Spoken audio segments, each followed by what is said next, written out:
அனுசரணை வழங்குவோர். சட்டவிரோதமாக படகு மூலம் ஆஸ்திரேலியா செல்வதற்கு எவ்வித வாய்ப்பும் இல்லை. சுனாமியின் போது கண்டல் காடுகள் கவசமாக பல கரையோர பகுதிகளை பாதுகாத்தன.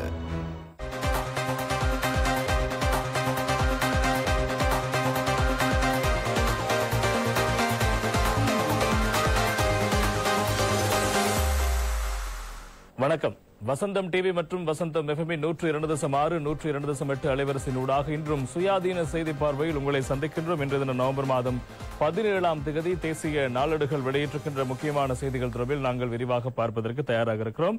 இன்றைய பத்திரிகைகளை பொறுத்தவரைக்கும் பிரதானமான செய்தியாக நாங்கள் பார்க்கக்கூடியதாக இருப்பது எதிர்வரும் 21ஆம் தேதி பாராளுமன்றத்தினுடைய 10வது பாராளுமன்றத்தினுடைய கண்ணி அமர்வு இடம்பெறப் போகிறது. அதன் போது ஜனாதிபதியுடைய கொள்கை விளக்க உரை இடம்பெறப் போகிறது. அதற்கு முன்பதாக நாளைய தினம் புதிய அமைச்சரவை பதவியேற்பதற்கான வாய்ப்பு இருக்கிறது என்பது தொடர்பான செய்திகள் பிரதானமாக இருப்பதை காணலாம். எனவே பிரதமர் யார், அமைச்சு பொறுப்புகளுக்கு யார் யார் நியமிக்கப்பட போகிறார்கள், 25 அமைச்சுக்கள் நியமிக்கப்பட போகிறது. எனவே ஒவ்வொரு பகுதியும் பிரதிநிதித்துவப்படுத்தும் வகையில் அமைச்சு பதவிகள் வழங்கப்பட போவதான செய்திகள் பிரதானமான செய்திகளாக இடம்பெடுத்திருப்பதை காணலாம். அது குறித்து பார்க்கலாம். அதே போல புதிய சபாநாயகர் யார், புதிய பிரதமர் யார், இந்த தொடர்பான விடயங்களும் இப்போது பேசுபொருளாக மாறியிருக்கிறது. அதற்கான விடயங்களை நாங்கள் தெரிந்து கொள்ளக்கூடியதாக இருக்கும். எனவே அது தொடர்பான விடயங்கள் ஒருவாறு இருக்க இப்போது புதிய பாராளுமன்றத்திற்கு இந்த முறை புதிதாக 138 உறுப்பினர்கள் புதிதாக பாராளுமன்றம் செல்கிறார்கள்.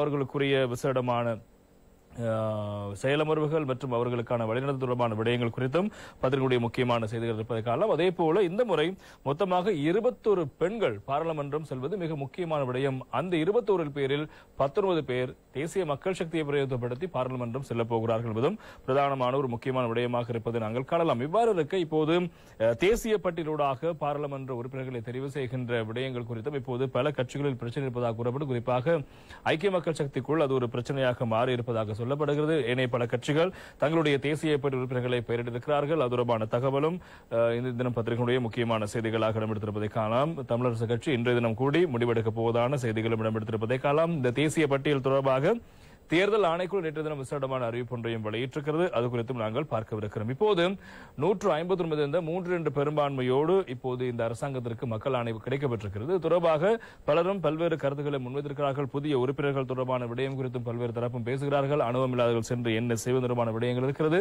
இந்த கேள்விகளுக்கு முன்னாள் தேர்தல்கள் ஆணைக்குழுவின் தலைவர் மஹிந்த தேசப்பிரிய சரியான ஒரு பதில் வழங்கியிருக்கிறார். அது என்ன என்பது தொடர்பாக நாங்கள் விரிவாக பார்ப்பதற்கு தயாராக இருக்கிறோம். இந்த தேர்தல் தோல்விக்கு பிறகு பல உறுப்பினர்கள் பாராளுமன்ற உறுப்பினர்கள் தங்களுடைய அரசியல் வாழ்வை முடித்துக் கொள்வதாக ஓய்வு பெறப் போவதாக அறிவித்திருக்கிறார்கள். ஆனால் முன்னாள் ஜனாதிபதி மஹிந்த ராஜபக்ஷ இன்னும் ஒரு வித்தியாசமான கருத்தொன்றை தெரிவித்திருக்கிறார். அவர் கூறிய விடயங்களை பற்றி நாங்கள் பேசுவதற்கு தயாராக இருக்கிறோம். அதே போல் ஐக்கிய மக்கள் சக்தியினுடைய தலைவர் முன்னாள் எதிர்க்கட்சி தலைவர் சஜித் பிரேமதாச கருத்தொன்றை முன்வைத்திருக்கிறார். அதாவது அரசாங்கத்துக்கு வாழ்த்துக்களை தெரிவித்து இன்னும் சில விடயங்களை அவர் கூறியிருக்கிறார். அது தொடர்பான செய்தி. அதே போல இந்த வடக்குக்கான அதிகார பரவலாக்கம் தொடர்பான விடயம், தமிழ் மக்களுக்கான அதிகார பரவலாக்கம் தொடர்பான விடயத்தை மையப்படுத்தியும் டில்வின் சில்வா கருத்தொன்றை முன்வைத்திருக்கிறார். அதே போல சிவாஜிலிங்கம் மாற்று கருத்தினை முன்வைக்கிறார். அதே போல கஜேந்திரகுமார் பொன்னமலம் தெரிவித்த கருத்து என பல முக்கியமான தகவல்கள் இன்று தினம் பத்திரிகையுடைய பிரதான செய்தியாக இருப்பதை காணலாம். அதே போல பிரதமர் நிதியரசர் புதிய ஒருவர் வரப்போகிறார். அது தொடர்பான செய்திகளும் இருக்கிறது. அது குறித்தும் நாங்கள் விரிவாக பார்ப்பதற்கு தயாராக இருக்கிறோம். முதலாவதாக நாங்கள் இந்த புதிய அமைச்சரவை நாளை பதவியேற்கவிருப்பதான செய்தி குறித்து பார்க்கவிருக்கிறோம். இன்றைய வீரகேசரி பத்திரிகையினுடைய பிரதான தலைப்புச் செய்தியாக அந்த செய்தி இடம் பிடிக்கிறது. புதிய அமைச்சரவை நாளை பதவியேற்கும், பிரதமராக மீண்டும் அருணி அமரசூரிய என்பது அந்த செய்தி. எனவே விஜித் ஹேரத் அதிகப்படியான விருப்பு வாக்குகளை பெற்றிருப்பதன் காரணத்தினால் கம்பா மாவட்டத்தில் அவருக்கு பிரதமர் பதவி வழங்கப்பட வேண்டும் என்ற சில கோரிக்கைகள் முன்வைக்கப்பட்டதான செய்திகளை நாங்கள் பார்த்திருந்தோம். ஆனால் புதிய பிரதமராக மீண்டும் அருணி அமரசூரிய தான் நியமிக்கப்பட போவதாக அந்த செய்தியை நாங்கள் தலைப்பாக பார்க்கலாம். அதே போல தினக்குரல் பத்திரிகையினுடைய பிரதான தலைப்புச் செய்தியும் இதனை அடிப்படையாக வைத்தே வெளியாகி இருக்கிறது. புதிய அமைச்சரவை ஓரிரு நாட்களில் பதவியேற்கும், 25க்கும் குறைவான அமைச்சுக்கள், வடகிழக்கு மலையகத்தவருக்கும் வாய்ப்பு என்பதாக அந்த செய்தி இன்றைய தினம் இடம்பெடுத்திருப்பதை நாங்கள் காணக்கூடியதாக இருக்கிறது. அது தொடர்பில் நாங்கள் இப்போது விரிவாக பார்க்கலாம். ஜனாதிபதி அனுரகுமார் திசாநாயக்க தலைமையிலான புதிய அமைச்சரவை நாளை பதவியேற்க உள்ளது. 25 அமைச்சுக்களை உள்ளடக்கிய வகையில் புதிய அமைச்சரவை அமைக்கப்படவிருக்கிறது.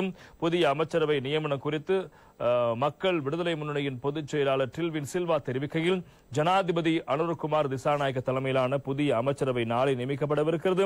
அந்த அமைச்சரவை 25 அமைச்சர்களை உள்ளடக்கியதாக இருக்கும். அத்துடன் பிரதமர் பதவியில் எவ்விதமான மாற்றமும் இடம்பெறப் போவதில்லை என்பதாக தெரிவித்திருக்கின்றார். இதேவேளை தேசிய மக்கள் சக்தியின் சார்பில் அனுராதபுரம் மாவட்டத்திலிருந்து பார்லிமெண்ட் தெரிவாகியுள்ள வசந்த சமரசிங்க தொடர்பாக கருத்துக்களை முன்வைக்கும் போதும் எதிர்வரும் 21ஆம் தேதி புதிய பார்லிமென்றம் கூடவிருக்கிறது. அதன் பின்னர் எமது பணிகள் விரைவாக தொடங்கப்படும். அபிவிருத்தி நாட்டை கட்டியெழுப்பும் பணிகளை அரசாங்கம் நடவடிக்கை ஆரம்பிக்கும். அமைச்சரவை நாளை தினம் நியமிக்கப்படவிருக்கிறது. குறித்த அமைச்சரவை அதிகபட்சமாக 25 அமைச்சர்களை கொண்டதாக இருக்கும். அதிகபட்சமாக 25 பிரதி அமைச்சர்கள் நியமிக்கப்படவிருக்கிறார்கள். ராஜாங்க அமைச்சர்களோ அல்லது அமைச்சரவை அல்லாத அமைச்சர்களோ நியமிக்கப்பட மாட்டார்கள் என்று ஜனாதிபதி அனுரகுமார் திசாநாயக்க அண்மையில் தெரிவித்திருந்தார். அந்த முடிவில் மாற்றமில்லை. அந்த தீர்மானத்தினையே பின்பற்றுவோம் என்பதாக அவர் குறிப்பிட்டிருக்கின்றார். தேசிய மக்கள் சக்தி அமைச்சரவை அமைச்சு அதே போல பிரதி அமைச்சு பதவிகளை வழங்கல் விடயதானங்கள் குறித்தும் தொழில்நுட்ப ரீதியான காரணிகளை முன்னிலைப்படுத்தி ஆராய்ந்து வருகிறது. இதன்படி அமைச்சுக்கள் மற்றும் அமைச்சர்களுக்கான விடயதானங்கள் தொடர்பான விவரங்கள் விரைவில் ஜனாதிபதியினால் வர்த்தமானியில் வெளியிடப்படவிருக்கிறது. அமைச்சரவையில் சிறுபான்மையினத்தவர்களுக்கும் உள்ளடங்கியிருக்கிறார்கள். இதன்படி வடகிழக்கு மலையக பிரதிநிதிகளுக்கும் அமைச்சுக்கள் அல்லது பிரதி அமைச்சுக்கள் கிடைக்கப்பெறும் என்றும் எதிர்பார்க்கப்படுகிறது. அத்தோடு பெண் இளைஞர்கள் பிரதிநிதித்துவத்தை கூடிய வகையிலும் அமைச்சு பதவிகள் வழங்கப்படவிருக்கிறது. எனவே பெண்கள் அதிக அமைச்சு பதவிகள் பெறப்போகிறார்கள். இளைஞர்களுக்கும் அதிக வாய்ப்பு வழங்கப்பட போகிறது. அதே போல வடகிழக்கு அதே போல மலையகத்தை பிரதிநிதித்துவப்படுத்தி அமைச்சு பதவிகள் அல்லது பிரதி அமைச்சு பதவிகள் வழங்கப்பட போவதற்கான சாத்தியம் இருப்பதாக வசந்த சமரசிங்க நேற்று இடம்பெற்ற ஊடக சந்திப்பில் தெரிவித்திருக்கிறார். எனவே ஏற்கனவே ஜனாதிபதி தேர்தலின் போது ஜனாதிபதி அனுரகுமார் திசாநாயக்க அவர்கள் வழங்கிய முக்கியமான ஒரு வாக்குறுதி 25 அமைச்சர்கள் தான் அமைச்சரவை அந்தஸ்துள்ள அமைச்சர்கள் நியமிக்கப்படுவார்கள். அதற்கேற்ற பிரதி அமைச்சர்கள் நியமிக்கப்படுவார்கள் என்பதாக தெரிவித்திருந்தார். எனவே அந்த கொள்கையின் அடிப்படையில் நாளைய தினம் அமைச்சரவை பொறுப்பேற்கப்பட போகிறது. எனவே அந்த அமைச்சரவையில் 25 அமைச்சர்கள் உள்ளடக்கப்பட போகிறார்கள். அதில் பிரதமர் பதவி எந்த மாற்றமும் இல்லை. ஏற்கனவே பிரதமராக செயற்பட்ட அருணி அமரசூரிய செயற்பட போகிறார் பிரதமராக.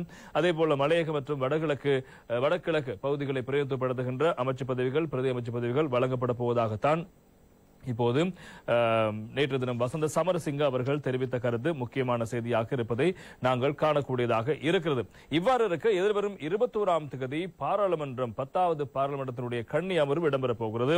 எனவே வளைப்போடு இலங்கையினுடைய இந்த விடயதானங்களுக்கு அமைய ஜனாதிபதி அல்லது அரச தலைவர் கொள்கை விளக்க பிரகடனையுடன் இந்த பாராளுமன்ற நடவடிக்கை ஆர்வமாகும். அந்த அடிப்படையில் அதுரமான செய்திகளும் பத்திரிகையில் முக்கியத்துவம் பெறுகிறது. வீரகேசரி பத்திரிகை தலைப்பிடுகிறது. 21இல் பாராளுமன்றின் கண்ணி அமர்வு ஜனாதிபதியின் கொள்கை விளக்க உரையும் இடம்பெறும் என்பதாகத்தான் அந்த செய்தி இடம்பெடுத்திருப்பதை நாங்கள் காணக்கூடியதாக இருக்கிறது. அதே போல இன்று தினம் தினக்குரல் பத்திரிகையிலும் அதுரமான செய்தி தலைப்பிடப்படுகிறது. பாராளுமன்றத்தில் 21ஆம் தேதி ஜனாதிபதி அனுரவின் கொள்கை பிரகடன உரை என்பதாக அந்த செய்திக்கு தலைப்பிடப்பட்டிருப்பதை நாங்கள் காணக்கூடியதாக இருக்கிறது. எனவே அதில் ஜனாதிபதி அவர்கள் சொல்லவிருக்கின்ற விடயங்கள் தொடர்பாக நாங்கள் இப்போது விரிவாக பார்க்கலாம்.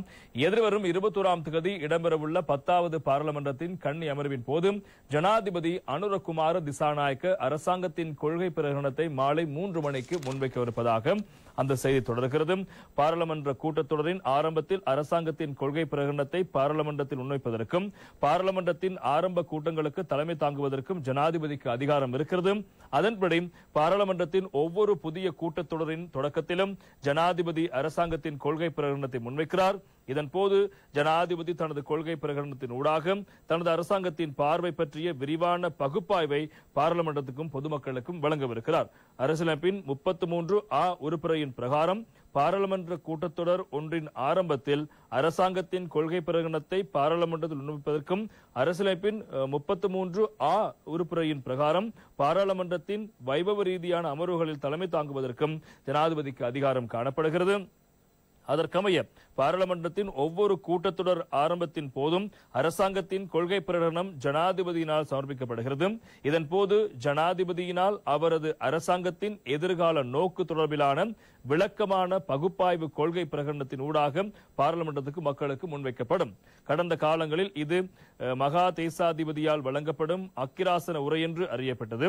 முதலாவது பாராளுமன்றத்தில் அதாவது பிரதிநிதிகள் சபையின் முதலாவது கூட்டத்தொடர் 1947 அக்டோபர் 14ஆம் தேதி இடம்பெற்றது. இதனை வைபவ ரீதியாக ஆரம்பித்து வைத்த ஆளுநர் சர் ஹென்றி மசேமூர் தலைமை தாங்கினார். எனவே அவர் சிம்மாசன உரை நிகழ்த்தியதுடன் பின்னர் விவாதத்திற்கு எடுத்துக் கொள்ளப்பட்டு நன்றி பிரேரணை நிறைவேற்றப்பட்டது.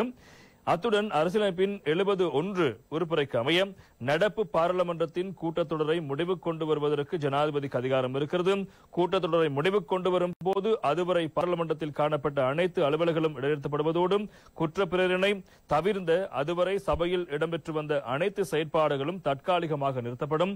அவ்வாறு கூட்டத்தொடர் முடிவுக்கு கொண்டு வரப்பட்ட பின்னர் புதிய கூட்டத்தொடரை வைபவ ரீதியாக ஆரம்பித்து வைக்கப்படுகிறது. அவ்வாறு புதிய கூட்டத்தொடர் வைபவ ரீதியாக ஆரம்பித்து வைக்கப்படும் போது ஜனாதிபதியினால் அரசாங்கத்தின் கொள்கை பிரகடனம் முன்வைக்கப்படுகிறது. அதற்கமைய இரண்டாவது பாராளுமன்ற அதாவது பிரதிநிதிகள் சபையின் 3வது கூட்டத்தொடர் 2வது எலிசபெத் மகாராணி அவர்களால் திறந்து வைக்கப்பட்டது. விசேட அம்சம் அதாவது 3வது கூட்டத்தொடரானது 2வது எலிசபெத் மகாராணி அவர்களால் திறந்து வைக்கப்பட்ட விடயம் முக்கியமான விசேடமான ஒரு சம்பவம். எனவே 1954 ஏப்ரல் 12ஆம் தேதி மகாராணியினால் வைபவ ரீதியாக இந்த விடயம் ஆரம்பித்து வைக்கப்பட்டது. இங்கு மகாராணியினது அக்கிராசன உரை இடம்பெற்றதுடன் இவ்வுரை விவாதத்திற்கு எடுத்துக் கொள்ளப்படவில்லை. 1978 புதிய அரசியலமைப்பு பிரகடனப்படுத்தப்பட்டதை அடுத்து புதிய கூட்டத்தொடர் ஆரம்பிக்கும் போது அக்கிராசன உரைக்கு பதிலாக அரசாங்கத்தின் கொள்கை பிரகடன உரை ஜனாதிபதியினால் முன்வைக்கப்படும் முறை அமலுக்கு வந்தது. அத்தோடு தற்போதைய நடைமுறையின்படி ஜனாதிபதியினால் முன்வைக்கப்படும் அரசாங்கத்தின் கொள்கை பிரகடனம் தொடர்பில் விவாதமோ வாக்கெடுப்போ பொதுவாக இடம்பெறுவதில்லை என்பதும் முக்கியமான செய்தியாக இடம்பெடுத்திருப்பதை காணலாம். எனவே ஜனாதிபதியினுடைய அந்த கொள்கை விளக்க உரைக்கு பின்னால் இருக்கின்ற பாரம்பரிய விடயங்கள் தொடர்பாக கூறப்பட்டது. 1947ஆம் ஆண்டு பிரதிநிதிகள் சபையினுடைய அந்த கொள்கை பிரகடன உரை நிகழ்த்தப்பட்ட ஆளுநர் தொடர்பான விடயம், அதே போல மகாராணி 52ஆம் ஆண்டு நிகழ்த்தப்பட்ட உரை, அதற்கு பிறகு 1978ஆம் ஆண்டு அரசியலமைப்பு வந்ததற்கு பிறகு ஜனாதிபதிக்கு அந்த அதிகாரம் வழங்கப்பட்டு ஜனாதிபதி அரசாங்கத்தினுடைய கொள்கைகளை விளக்குகின்ற ஒரு உரையாக இந்த பாராளுமன்றத்தினுடைய முதலாவது அமர்வினுடைய உரை காணப்படுகிறது. ஜனாதிபதி அவர்கள் எதிர்வரும் 21ஆம் தேதி மாலை 3 மணிக்கு அரசாங்கத்தினுடைய கொள்கை பிரகடனத்தை சுட்டிக்காட்டும் வகையில் செயற்பாடு எதிர்கால திட்டங்கள் தொடர்பான விடயங்களை குறிப்பிடும் வகையில் இந்த உரையினை நிகழ்த்தவிருக்கிறார். எனவே 21ஆம் தேதி பாராளுமன்றம் கூடவிருக்கிறது. அன்றைய தினம் பல அலுவல்கள் காணப்படுகிறது. முதலாவது பாராளுமன்றத்தினுடைய சபாநாயகரை தெரிவு செய்ய வேண்டியிருக்கிறது. சபைகள் தொடர்பான விடயங்களை ஆராய்வதற்காக சபை முதல்வர், அதே போல எதிர்க்கட்சியின் பிரதமரோடா, ஆளும் கட்சி பிரதமரோடா என பலரை தெரிவு செய்ய வேண்டிய பல்வேறு விடயங்கள் இருக்கிறது. எனவே புதிய பாராளுமன்றத்தினுடைய சபாநாயகர் யார் என்பது தொடர்பான ஒரு கேள்வி இருக்கிறது. அந்த கேள்விகளுக்கும் இன்று தினம் பத்திரிகைகளுடைய செய்திகள் தலைப்பெற்றிருப்பதை நாங்கள் காணலாம். சபாநாயகராக பிமல் ரத்நாயக்க நியமிப்பது குறித்து தேசிய மக்கள் சக்தி ஆராய்வு என்பதாக இன்றைய வீரகேசரி பத்திரிகை அந்த செய்திக்கு தலைப்பெற்றுவதை நாங்கள் காணக்கூடியதாக இருக்கிறது. எனவே நாட்டின் 10வது பாராளுமன்றத்தின் சபாநாயகராக தேசிய மக்கள் சக்தியின் தேசிய பட்டியல் உறுப்பினர் பிமல் ரத்நாயக்கவை நியமிக்க தேசிய மக்கள் சக்தி கவனம் செலுத்தி இருக்கிறது. அரசியல் மற்றும் கல்வி புலமை ஆகியவற்றை அடிப்படையாக கொண்டும் பிமல் ரத்நாயக்கவை சபாநாயகராக நியமிக்க தேசிய மக்கள் சக்தியின் உயர்மட்ட குழுவினால் பரிந்துரைக்கப்பட்டிருக்கின்றது. ஜனாதிபதி அனுரகுமார திசாநாயக்க தலைமையிலான தேசிய மக்கள் சக்தி பாராளுமன்றத்தில் தேர்தலில் அமோக வெற்றி பெற்ற நிலையில் எதிர்வரும் வியாழக்கிழமை பாராளுமன்றத்தினுடைய கன்னி அமர்வு சமுதாயபூர்வமாக இடம்பெறவிருக்கிறது. அரசியலமைப்பின் 64(1) உறுப்புரை மற்றும் நிலையல் கட்டளை இலக்கம் 4, 5 மற்றும் 6 ஆகியவற்றின் ஏற்பாடுகளின் பிரகாரம் சபாநாயகரை வாக்களிப்பின் மூலம் நியமித்தல், சபாநாயகரின் பதவியேற்பு, பாராளுமன்ற உறுப்பினர்களின் பதவி பிரமாணம் இடம்பெறும், பிரதி சபாநாயகர், குழுக்களின் தலைவர், குழுக்களின் பிரதி தவிசல் ஆகியோரும் தெரிவும் அதன் போது இடம்பெறவிருக்கிறது. எனவே புதிய சபாநாயகராக அநேகமாக பிமல் ரத்நாயக்க தேசிய மக்கள் சக்தி சார்பாக நியமிக்கப்படலாம் என்பதாக தெரிவிக்கிறது. எனவே சபாநாயகர் தெரிவும் அங்கு பாராளுமன்றத்தில் வாக்கெடுப்பினூடாக நியமிக்கப்படும். எனவே எதிர்க்கட்சி சார்பாக ஒருவரும் அதே போல ஆளும் கட்சி சார்பாக ஒருவரும் நியமிக்கப்படுவார்கள். எனவே அவர்களின் ஊடாக வாக்கெடுப்பு இடம்பெறும். அந்த வாக்கெடுப்பில் அதிக வாக்குகளை பெற்றுக் கொள்கின்றவர், அதிக நம்பிக்கை பெறுகின்றவர் பாராளுமன்றத்தினுடைய சபாநாயகராக தெரிவார். எனவே பிமல் ரத்நாயக்கவை இந்த பாராளுமன்றத்தினுடைய சபாநாயகரை நியமிக்க தேசிய மக்கள் சக்தியினுடைய உறுப்பினர்கள் இப்போது பரிந்துரைகளை முன்வைத்திருப்பதாக அந்த செய்திகளும் பிரதானமான செய்திகளாக இருப்பதை காணலாம். இவ்வாறு இருக்க இந்த முறை இடம்பெற்ற பாராளுமன்ற தேர்தலானது வரலாற்றில் மிக முக்கியமான ஒரு பாராளுமன்ற தேர்தலாக பார்க்கப்படுகிறது. காரணம், இந்த பாராளுமன்ற வரலாற்றில் கூட்டணி அமைக்காது தனி ஒரு கட்சி 3 பெரும்பான்மையோடு வெற்றி பெற்ற முதலாவது சந்தர்ப்பம் இதுவாக இருக்கிறது இலங்கையினுடைய இந்த பாராளுமன்ற தேர்தல்கள் வரலாற்றில். அவ்வாறு இருக்க இந்த முறை அதுவும் புதிதாக 138 பாராளுமன்ற உறுப்பினர்கள் பாராளுமன்றத்துக்கு செல்ல போகிறார்கள். அது தொடர்பான செய்திகளும் இன்று தினம் பத்திரிகையுடைய முக்கியமான செய்தியாக இருக்கிறது. வீரகேசரி பத்திரிகை தலைப்பிடுகிறது. பாராளுமன்றத்தை அலங்கரிக்கும் புதிய உறுப்பினர்கள் 138 பேர் என்பதாக அந்த செய்திக்கு தலைப்பெற்றுவதை காணலாம். இது மிகப்பெரிய ஒரு மாற்றம். அதாவது அண்மை காலமாக இந்த காலிமுகத்திரல் போராட்டமாக இருக்கலாம், அதற்கு பின்னரான சமூக மட்டத்திலான பேசுபொருளாக இருக்கலாம், சமூக வலைதளத்தினுடைய கருத்தலாக இருக்கலாம், எல்லாம் கூறிய விடயம் இந்த பாராளுமன்றம் முழுமையாக அகற்றப்பட்டு, அதாவது பாராளுமன்ற பாராளுமன்ற உறுப்பினர்கள் முழுமையாக வீட்டுக்கு அனுப்பப்பட்டு புதிய பாராளுமன்றம் வேண்டும், இது மோசடியான ஒரு கூடாரமாக மாறிவிடுது என்பதாக மக்கள் தங்களுடைய விசனங்களை தெரிவித்த நிலையில் தங்களுக்கு கிடைத்த முதலாவது வாய்ப்பில் மக்கள் இவ்வாறு 138 பேரை புதியவர்களை பாராளுமன்றத்துக்கு அனுப்பியிருக்கின்ற விடயம் மிக முக்கியமான விடயமாக பார்க்கப்படுகிறது. அந்த அடிப்படையில் அது தொடர்பான செய்தியை நாங்கள் பார்க்கலாம். 10வது பாராளுமன்றத்துக்கு தெரிவாகியுள்ள உறுப்பினர்களில் 138 பேர் புதியவர்கள் ஆவர். எனவே 159 ஆசனங்களை பெற்றுக் கொண்டுள்ள தேசிய மக்கள் சக்தியின் உறுப்பினர்களில் பெரும்பாலானோர் புதிய முகங்கள் ஆவர். பொது தேர்தல் முடிவுகளின் பிரகாரம் தேசிய மக்கள் சக்தி 225 ஆசனங்களில் 141 ஆசனங்களை நேரடியாக கைப்பற்றி 18 தேசிய பட்டியல் ஆசனங்களோடு 159 ஆசனங்களை கைப்பற்றி 3 பெரும்பான்மை பலத்துடன் அமோக வெற்றி பெற்றிருக்கிறது. இம்முறை பாராளுமன்றத்துக்கு தெரிவாகியுள்ள 225 உறுப்பினர்களில் 138 பேர் புதியவர்கள் ஆவர். ஐக்கிய மக்கள் சக்திக்கு தொகுதி மற்றும் தேசிய பட்டியல் ஊடாக 40 ஆசனங்கள் கிடைக்கப்பட்ட நிலையில் அவற்றில் 9 பேர் புதிதாக பாராளுமன்றத்துக்கு தெரிவாகி இருக்கிறார்கள். இலங்கை தமிழரசு கட்சி கிடைக்கப்பெற்றுள்ள 8 ஆசனங்களில் 2 புதியவர்கள் இம்முறை பாராளுமன்றத்துக்கு தெரிவாகி இருக்கிறார்கள். ஸ்ரீலங்கா பொதுஜன பிரமுனவுக்கு தேசிய பட்டியல் ஆசனத்தோடும் கிடைக்கப்பட்டுள்ள 3 ஆசனங்களில் ஒருவர் புதியவர்.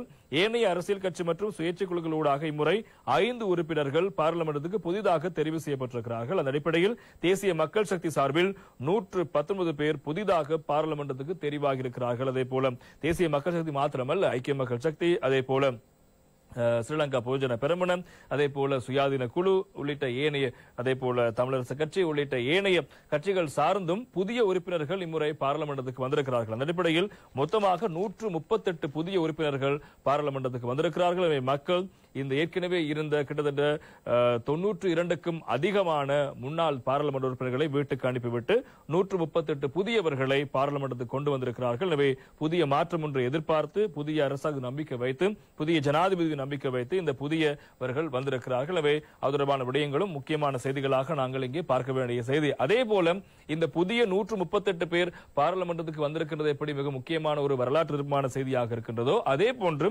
இம்முறை 21 பெண் பிரதிநிதிகள் பாராளுமன்றம் செல்ல போவதும் மிக முக்கியமான விடயமாக இருப்பதை பார்க்கலாம். இலங்கை வரலாற்றை பொறுத்தவரைக்கும் வீரகேசரி பத்திரிகை அந்த செய்திக்கு தலைப்பிடுகிறது.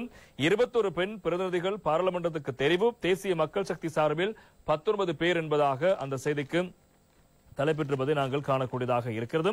இலங்கையின் பாராளுமன்ற தேர்தல் வரலாற்றில் இம்முறை 21 பெண் பிரதிநிதிகள் பாராளுமன்றத்துக்கு தெரிவாகி இருக்கிறார்கள். மலையக பகுதிகளில் இருந்து 2 தமிழ் பெண்கள் தேசிய கட்சியை பிரதிநிதித்துவப்படுத்தி பாராளுமன்றத்துக்கு தெரிவாகியுள்ளமை இதில் மிக முக்கியமாக சுட்டிக்காட்டத்தக்க விசேட அம்சமாக இருக்கிறது.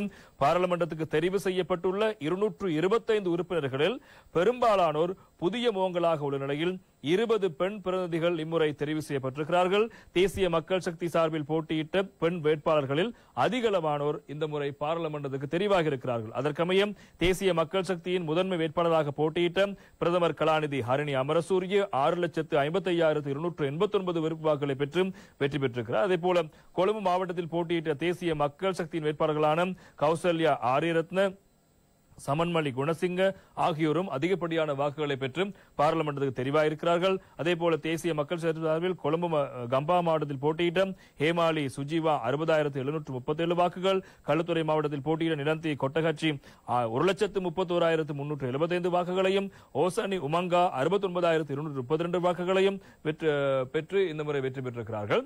அதே போல கண்டி மாவட்டத்தில் தேசிய மக்கள் சக்தி சார்பில் போட்டியிட்ட துஷாரி ஜெயசிங்க 58,223 வாக்குகளையும், ஐக்கிய மக்கள் சக்தி சார்பில் போட்டியிட்ட சந்திராணி கிரியல்ல 30,780 வாக்குகளையும், மாத்தளை மாவட்டத்தில் தேசிய மக்கள் சக்தி சார்பில் போட்டியிட்ட தீப்தி வாசலகே 47,482 வாக்குகளையும், ஐக்கிய மக்கள் சக்தி சார்பில் போட்டியிட்ட ரோஹிணி குமாரி கவிரத்னம் 27,945 வாக்குகளையும் பெற்று வெற்றி பெற்றிருக்கிறார்கள். அதேபோல் நுவரெலியா மாவட்டத்தில் தேசிய மக்கள் சக்தி சார்பில் போட்டியிட்ட அனுஷ்கா தர்ஷினி திலகரத்ன 34,035 வாக்குகளை பெற்று வெற்றி பெற்றிருக்கிறார். அதே போல கிருஷ்ணன் கலைச்செல்வி 33,346 வாக்குகளையும், தேசிய மக்கள் சக்தி சார்பில் காலி மாவட்டத்தில் போட்டியிட்ட ஹஷாரா லியனகே 82,058 வாக்குகளை பெற்று வெற்றி பெற்றிருக்கின்றார். அதே போல தேசிய மக்கள் சக்தி சார்பில் குருணாகல் மாவட்டத்தில் தேசிய மக்கள் சக்தி போட்டியிட்டிருக்கின்ற கீதா ஹேரத் 84,414 வாக்குகளையும், தேசிய மக்கள் சக்தி சார்பில் மாத்தறை மாவட்டத்தில் போட்டியிட்ட சரோஜா போல்ராஜ் 1,48,379 வாக்குகளையும் பெற்றார். எனவே தென்னிலங்கையிலிருந்து பாராளுமன்றத்துக்கு வந்திருக்கின்ற முதலாவது தமிழர், அதுவும் பெண் பிரதிநிதித்துவமாக இருந்து அவரும் 1,48,000 வாக்குகளை பெற்று பாராளுமன்றம் வந்திருக்கிறார். திகாமடலி மாவட்டத்தில் போட்டியிட்ட முது ரன்வத்தை 32,140 வாக்குகளையும், புத்தளம் மாவட்டத்தில் போட்டியிட்ட ஹிருனி மதுஷா விஜயசிங்க 44,057 வாக்குகளையும், மொனாகலை மாவட்டத்தில் போட்டியிட்ட சத்துரி கங்காணி 42,930 வாக்குகளையும் பெற்று வெற்றி பெற்றிருக்கிறார்கள். தேசிய மக்கள் சக்தி சார்பில் பதுளை மாவட்டத்தில் போட்டியிட்ட அம்பிகா சாமுவேல் 58,201 வாக்குகளையும், ரத்தினபுரி மாவட்டத்தில் போட்டியிட்ட நிலூஷா லக்மாலி 48,791 வாக்குகளையும், கேகாலை மாவட்டத்தில் போட்டியிட்ட சாகரிகா கங்காணி 59,019 வாக்குகளையும் பெற்று இந்த முறை பாராளுமன்றத்துக்கு தெரிவாகியிருக்கிறார்கள். எனவே இந்த முறை பாராளுமன்றத்துக்கு இலங்கை வரலாற்றில் அதிகளவான பெண் பிரதிநிதிகள் தெரிவான ஒரு பாராளுமன்ற தேர்தலாக 2024ஆம் ஆண்டு பாராளுமன்ற தேர்தல் மாறியிருக்கிறது. எனவே பாராளுமன்ற தேர்தல் வருகின்ற போதெல்லாம், அதே போல உள்ளூராட்சி தேர்தல், மாகாண சபை தேர்தல் வருகின்ற போதெல்லாம் அடிக்கடி பேசுகின்ற முக்கியமான விடயம் பெண் பிரதிநிதித்துவத்தை, பெண்கள் பிரதிநிதித்துவத்தை அதிகரிக்க வேண்டும் என்று வாய் வழியாக ஒவ்வொரு தேசிய கட்சிகளும் அல்லது சிறுபான்மை கட்சிகளும் ஏனைய கட்சிகளும் பேசிக் கொண்டிருந்தாலும் அது நடைமுறை சாத்தியமான விடயமாக மாறுவது மிக அரிதாகவே காணப்பட்டது. ஆனால் இந்த முறை பாராளுமன்ற தேர்தலில் தேசிய மக்கள் சக்தி அது ஒரு வாக்குறுதியாக இல்லாவிட்டாலும் அந்த விடயம் இப்போது நடந்தேறி இருக்கிறது. 21 பெண் பாராளுமன்ற உறுப்பினர்கள் பாராளுமன்றம் வந்திருக்கிறார்கள். அவர்களில் 19 பேர் தேசிய மக்கள் சக்தி சார்பாக பாராளுமன்றம் வந்திருக்கிறார்கள் என்பது மிக முக்கியமான விடயம். எனவே இலங்கை சனத்தொகையில் அதிகளவாக இருக்கின்றவர்கள் பெண்கள், ஆனால் அவர்கள் சார்ந்து பிரதிநிதிகள் குறைவாக இருக்கின்றவரையும் மிகப்பெரிய ஒரு பேசுபொருளாக மாறியிருந்தது. உலகினுடைய முதலாவது பெண் பிரதமரை கொண்டிருக்கின்ற நாடு இலங்கை. அதே போல பெண் ஜனாதிபதியும் இங்கே இருந்திருக்கிறார். அதற்கு பிறகு பெண்களுக்கான அந்த பிரதிநிதித்துவம் குறைவடைந்த நிலையில் இந்த முறை அது அதிக அளவில் அதிகரிப்பது முக்கியமான விடயம். எனவே அதுவும் மிக முக்கியமான ஒரு பேசுபொருளாக இந்த முறை பாராளுமன்ற தேர்தலில் மாறியிருக்கிறது. மேலும் பல விடயங்களை பார்க்கலாம் ஒரு சிறிய விளம்பர இடைவேளையின் பின்னர். அனுசரணை வழங்குவோர். சட்டவிரோதமாக படகு மூலம் ஆஸ்திரேலியா செல்வதற்கு எவ்வித வாய்ப்பும் இல்லை. சுனாமியின் போது கண்டல் காடுகள் கவசமாக பல கரையோர பகுதிகளை பாதுகாத்தன.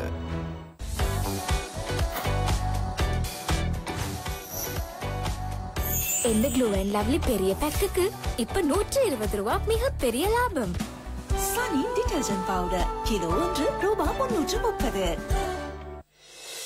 ஒவ்வொரு நோக்கியோவிலும் நல்ல நிலையில் இருக்கும் ரியல் சிக்கனுடன் இயற்கையான மசாலா பொருட்கள் கலந்துள்ளதால் தயாரிக்கும் ஃப்ரைட் ரைஸ் ஒவ்வொன்றும் தனிச்சுவைதான். No chicken cube, real chicken சுவையில் ஃப்ரைட் ரைஸ் வீட்டிலேயே. பெர்ஃப்யூம் லாக்குடன் புதிய பெஸ்ட் எவர் சன்லைட், முன்பை விட நறுமணத்துடன் சிறந்த செலவைக்கு.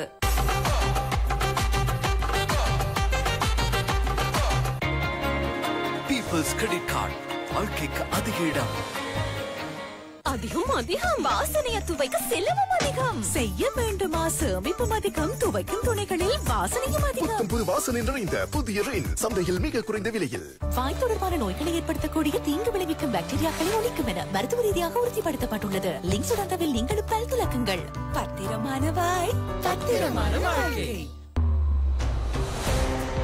பெருங்குடல் என்பது மனிதனுடைய உடல் உறுப்புகளில் எந்த அளவுக்கு முக்கியமான ஒன்றாக இருக்கின்றது? பெருங்குடல்ல வரக்கூடிய புற்றுநோய் இந்த அறிகுறிகள் நேரடியாக ஏர்லியா கண்டுபிடிக்கப்பட முடியாது. வைத்தியர் நாடக்கூடிய அளவுக்கு அது இந்த சிம்டம்ஸ்கள் இருக்காது. பெருங்குடல்ல புற்றுநோயாக இருக்கலாம். புற்றுநோய் தான் பிரதானமான விடயமாக இருக்குது. இவைகள் ஏற்படுவதற்கான காரணங்கள் என்ன? உணவு பழக்க வழக்கங்கள் இதெல்லாம் கொஞ்சம் கவனமாக இருந்தீங்கன்னா நீங்க தப்பு. இன்று காலை 10:30.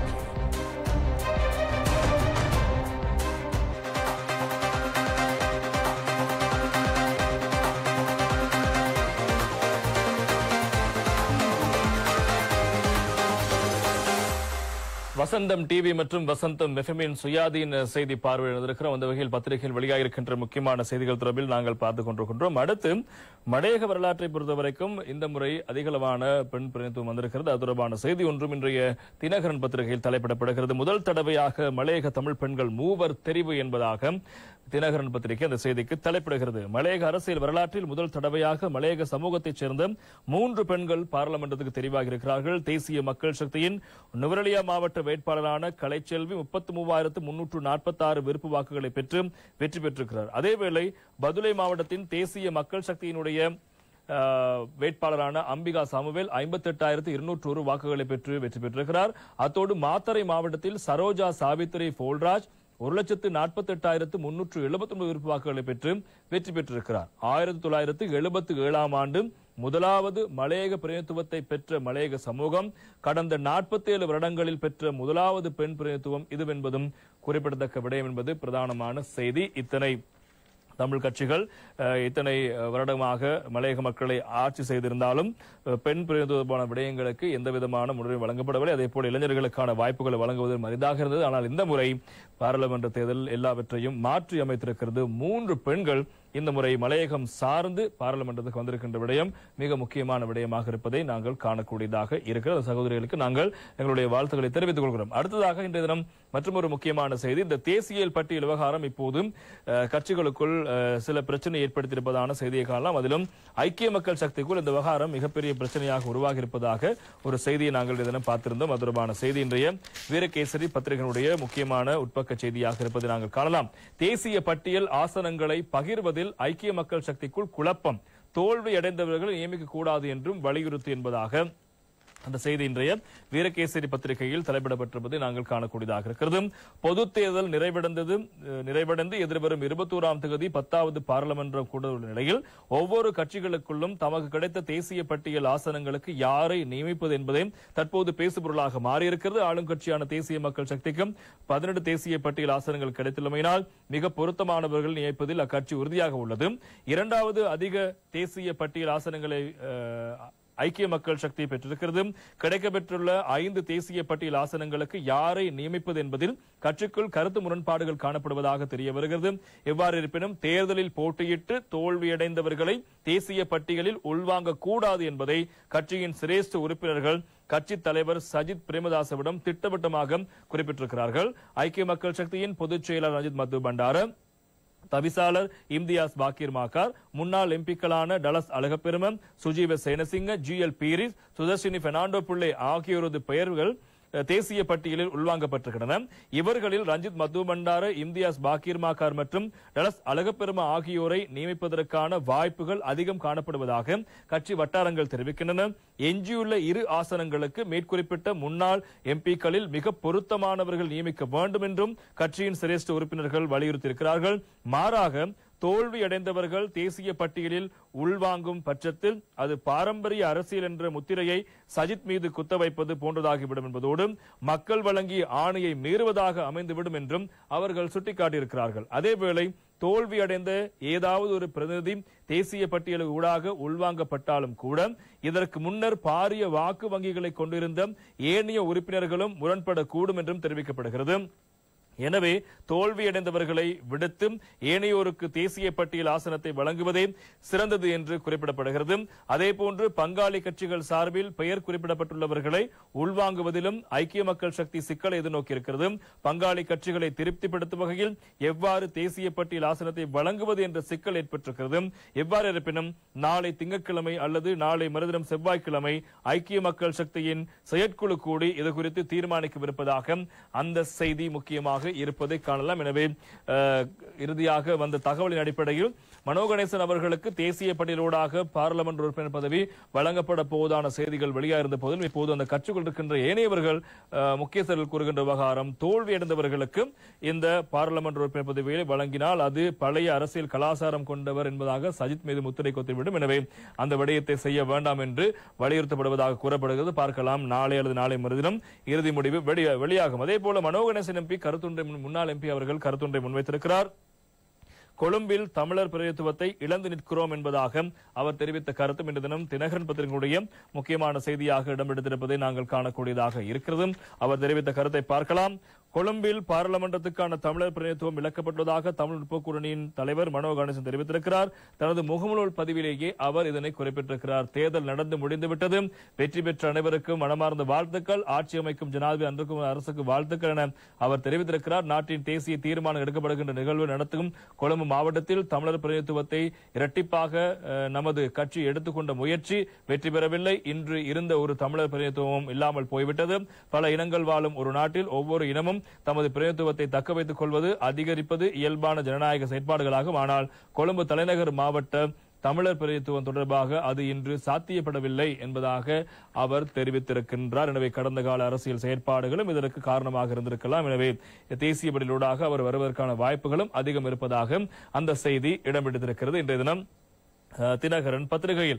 அதே போல இலங்கை தமிழரசு கட்சியிலும் இதுவரை தேசிய பட்டியல் உறுப்பினர் யார் என்பது தொடர்பான தீர்மானம் எடுக்கப்படவில்லை. அதற்கான கூட்டம் ஒன்று இடம்பெறப் போகிறது இன்றைய தினம். அது தொடர்பான செய்திகளும் முக்கியமான செய்திகளாக இன்றைய தினம் பத்திரிகையில் இடம்பெடுத்திருப்பதை காணலாம். எனவே தமிழரசு கட்சியினுடைய தேசிய பட்டியலூடாக அவர்கள் யாரை நியமிப்பதற்கான விடயங்கள் இப்போது முக்கியமான பேசுபொருளாக ஏற்கனவே தேர்தலுக்கு முன்னரே எம்.ஏ. சுமந்திரன் அவர்கள் தெரிவித்த ஒரு விவகாரம் தான் தேசிய பட்டியலூடாக பாராளுமன்றம் செல்ல விரும்பவில்லை என்பதாக தெரிவித்திருந்தார். அவ்வாறு இருக்க தமிழரசின் அரசியல் குழு கூட்டம் இன்று தேசிய பட்டியல் உறுப்பினர் குறித்தும் தீர்மானம் என்பதாக வீரகேசரி பத்திரிகை தலைப்பெற்றிருக்கிறது.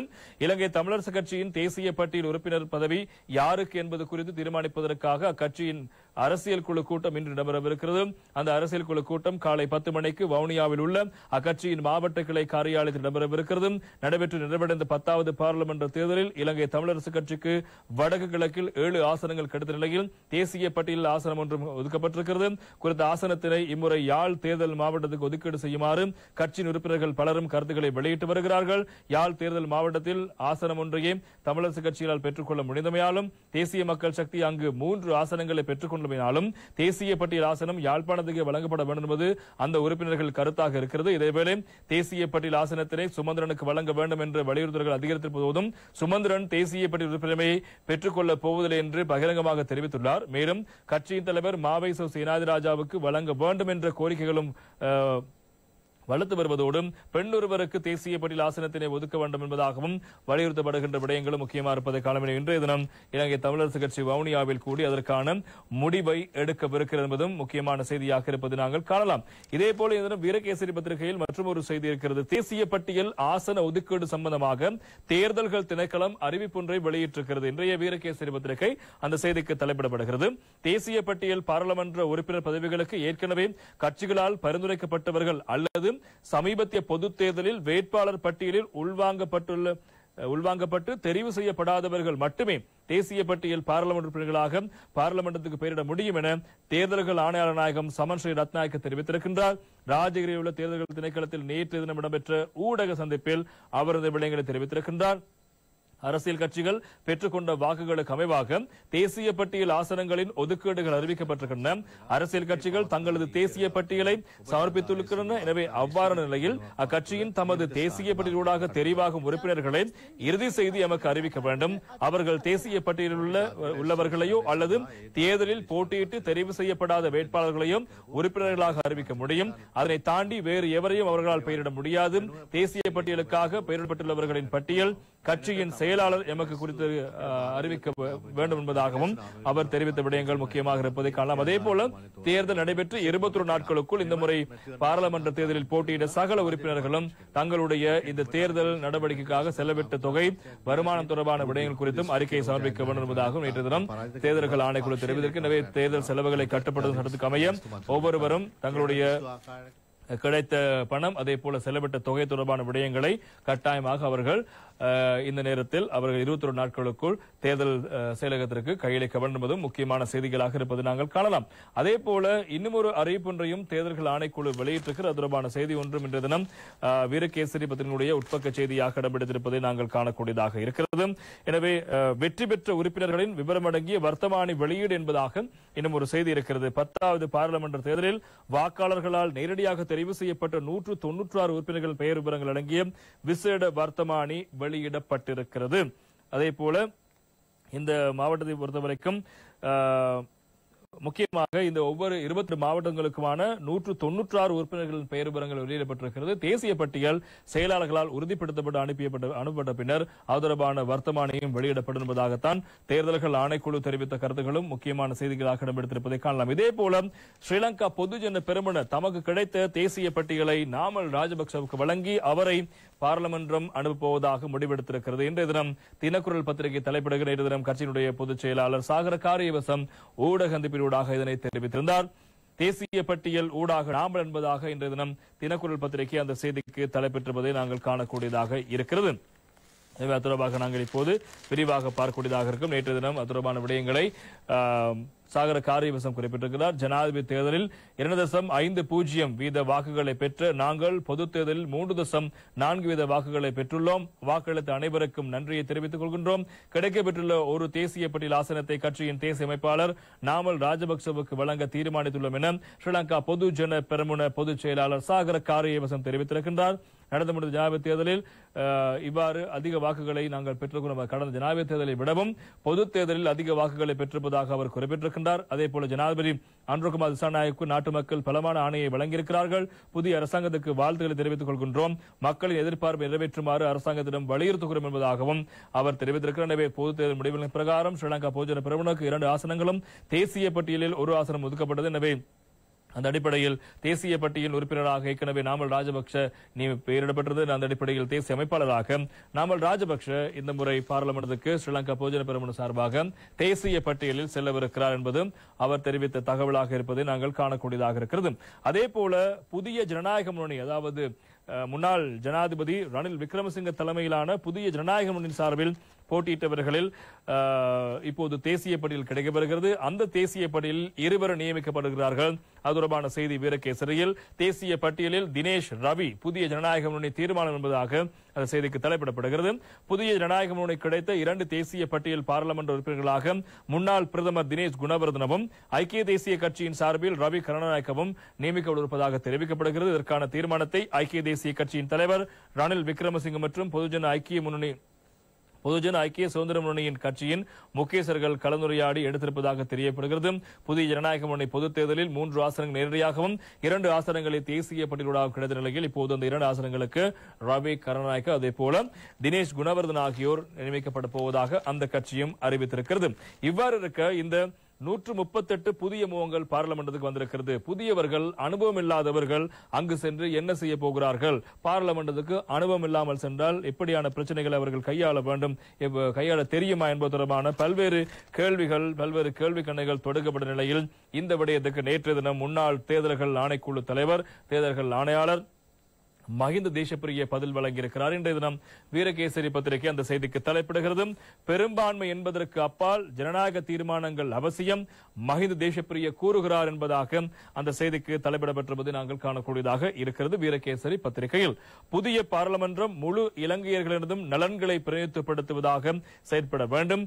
அரசாங்கத்துக்குள்ளும் பார்லிமென்ட்டுக்குள்ளும் பெரும்பான்மை நிலைப்பாடுகள் என்பதற்கு அப்பால் ஜனநாயக கலந்துரையாடல்களின் அடிப்படையில் தீர்மானங்கள் எடுக்கப்பட வேண்டும் என தேர்தல்கள் ஆணைக்குழுவின் முன்னாள் தலைவர் மஹிந்த தேசப்பிரிய தெரிவித்திருக்கின்றார். ராஜகிரியவில் நேற்று சனிக்கிழமை இடம்பெற்ற ஊடகவியலாளர் மாநாட்டில் இதனை அவர் தெரிவித்திருக்கின்றார். தேர்தலில் வெற்றி பெற்றோர் வெற்றியை கொண்டாடுவதானது தோல்வியடைந்த கட்சியின் காயத்தில் உப்பை கொட்டுவதை போன்றதாகும். அந்த வகையில் இம்முறை வெற்றியடைந்த கட்சி வெற்றியை கொண்டாடாமல் இருப்பது வரவேற்கக்கூடிய விடயம் என்று அவர் தெரிவித்திருக்கிறார். எனது காலத்தில் இவ்வாறான ஒரு வரலாற்று வெற்றியை ஒரு கட்சி பெற்றுள்ளமை இதுவே முதன்முறை என்பதாக மஹிந்த தேசப்பிரிய குறிப்பிடுகிறார். 1970 ஆண்டில் பார்லிமென்ட்டுக்கு 3 பெரும்பான்மை வழங்கப்பட்டது.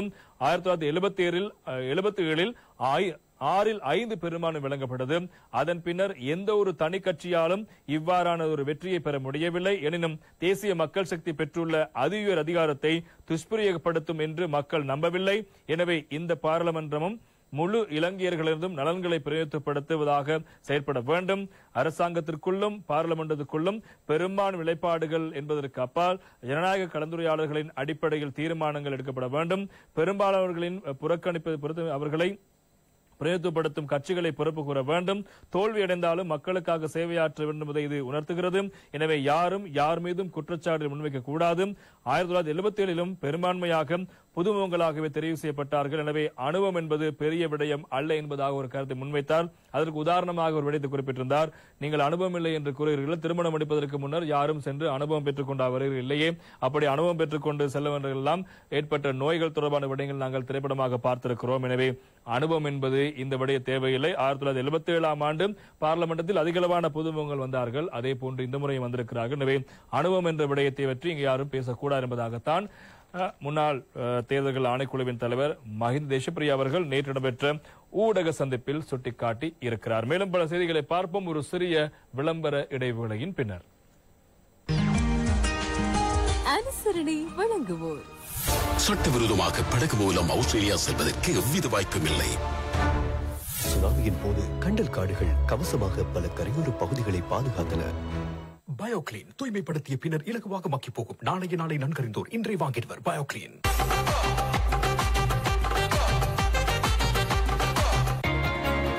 பீப்பிள்ஸ் கிரெடிட் கார்டு வாழ்க்கைக்கு அதிக இடம்.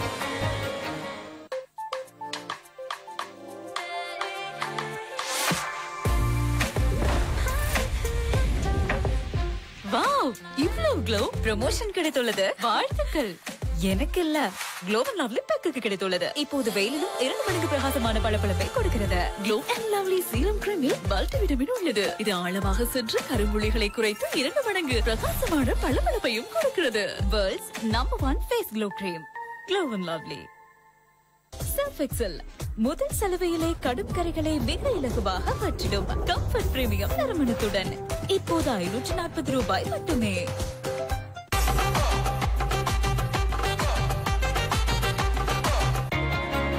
பீப்பிள்ஸ் கிரெடிட் கார்டு வாழ்க்கைக்கு அதிக இடம்.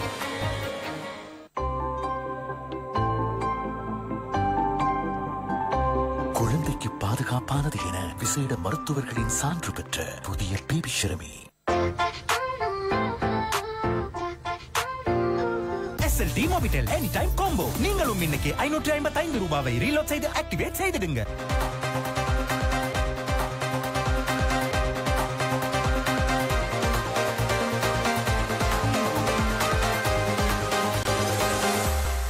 வசந்தம் டிவி மற்றும் வசந்தம் எஃப்எம்மின் சுயாதீன செய்தி பார்வையிட்டிருக்கிறோம். அந்த வகையில் பத்திரிகைகள் வெளியாகிருக்கின்ற மேலும் பல செய்திகளை பார்க்கலாம். இது தேர்தல் நிறைவடைந்த காலம் என்பதால் தேர்தலோடு தொடர்புடைய செய்திகள் தான் அதிகளவான செய்திகளாக அல்லது முழுமையான செய்திகளாக அந்த செய்திகள் தான் இருக்கிறது.